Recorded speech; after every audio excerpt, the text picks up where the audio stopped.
Alors nous nous trouvons au Musée d'Afrique, à la 4e édition de Africa Political Outlook, et je suis en présence de Madame Rouza Cissé, qui est d'origine africaine, burundaise bien sûr, donc nous sommes voisins.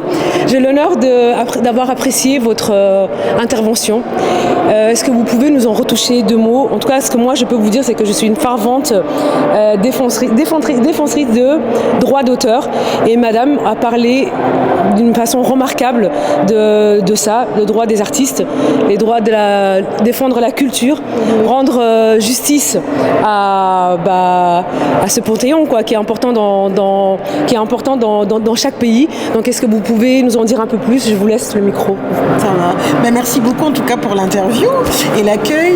Alors moi je dirige une structure qui s'appelle Africalia, qui est une structure de coopération culturelle belge basée à Bruxelles, et nous sommes convaincus que la transformation en tout cas de nos continents et le développement de nos continents passera par le développement des industries culturelles et créatives.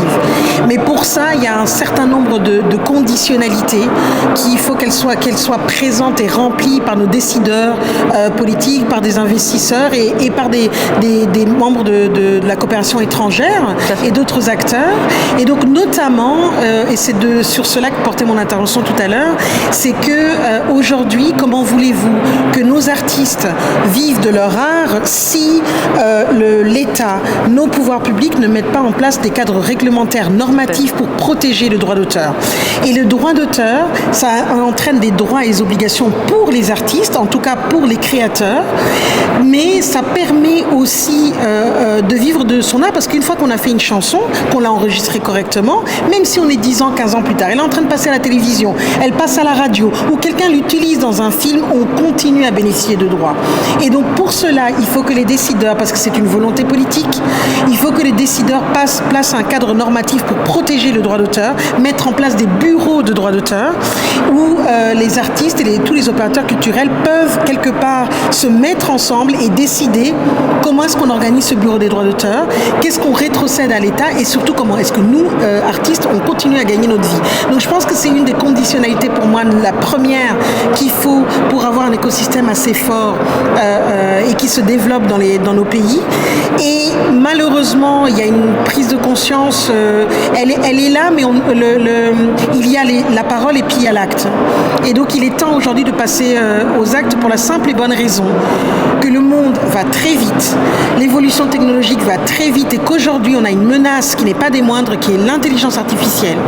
Parce que l'intelligence artificielle est en train de créer à la place des artistes, mais elle crée en piochant dans l'imaginaire et dans tout le patrimoine que nous avons, que des millions d'artistes de par les années ont créé, et eux ils remettent ça dans une sauce, ils en font un tube, mais personne ne touche les droits, et c'est une IA qui touche au nom de quelle justice. Et donc c'est de ça que nous parlons aujourd'hui. Donc moi je demande aux décideurs, et c'est pour ça qu'on était là aujourd'hui, s'il vous plaît, il faut protéger la création, il faut protéger les créateurs. Et comment est-ce qu'on pourrait vous contacter, et est-ce que vous avez déjà eu à travailler avec avec des pays sur le continent? Alors nous, on développe des programmes d'accompagnement, des programmes de renforcement de capacité dans une dizaine de pays sur le continent africain. Malheureusement, Djibouti n'en fait pas partie, mais on a une expertise, on a une expérience, on a un réseau incroyable d'intervenants sur le continent qui sont prêts à venir donner des formations, à accompagner, que ce soit d'un point de vue micro, d'un point de vue plutôt macro au niveau des politiques, pour que l'écosystème se développe et s'installe, et qu'il y ait au niveau de la chaîne des valeurs chaque acteur nécessaire pour que le secteur des ICC remplisse vraiment son potentiel. En tout cas, je la remercie énormément. Je pense qu'un message vient d'être lancé. Ça tombe bien, notre ministre de la Culture est une femme, donc le ministre de la Culture de Djibouti. Et donc j'espère que vous serez invité à Djibouti, en tout cas, pour justement parler, vous et vos collaborateurs. Vous savez combien j'y tiens énormément à la protection des droits des auteurs et de nos artistes et de la culture en général. Donc voilà, contactez-la s'il vous plaît. Et un dernier mot? Mais vive la culture. Voilà, merci beaucoup.